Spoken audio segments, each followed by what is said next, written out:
From the Opelka Studios in Oklahoma City, this is a Big 12 football update with Barry Trammell. I'm Jenny Carlson. Barry, the heat is on in Austin, Texas. Mack Brown may be in trouble after only 3 games. Talk a little bit about what's maybe got him in some hot water. Well, I think, the Texas program has been massively disappointing for 3 straight years. A 5-7 record, and then 9-4, 8-5 the last 2 years. Not really Texas standards.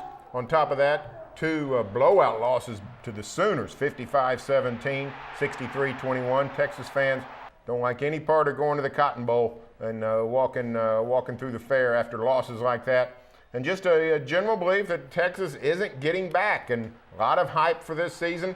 Nationally, a lot of people bought it. In the Big 12, people didn't. Texas picked 4th in the Big 12 preseason media poll. The media in this part of the country said, you know what, you're going to have to show us, Texas. And guess what? They haven't done it. Texas struggled with New Mexico State in the season opener before blowing out the hapless Aggies late, but go to Brigham Young, get thrashed. Go home against Ole Miss, get thrashed. BYU, Ole Miss, solid teams, but we're not talking about Oregon and Georgia. So things are unraveling on Texas.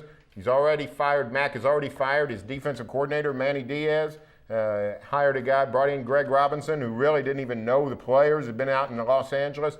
It's just a mess. I don't see it getting better before it gets worse. I don't think, it's very unlikely that Mack can save his job. You, because of your schedule and your cable provider, you were able to sit down and watch Mack Brown's post-game press conference on Saturday after that loss to Mississippi. What did you see? Well, I saw a guy that was sort of out of optimism. We're sort of used to that. Mack always puts his best foot forward, and it's part of his charm. But I didn't see much of that on Saturday night.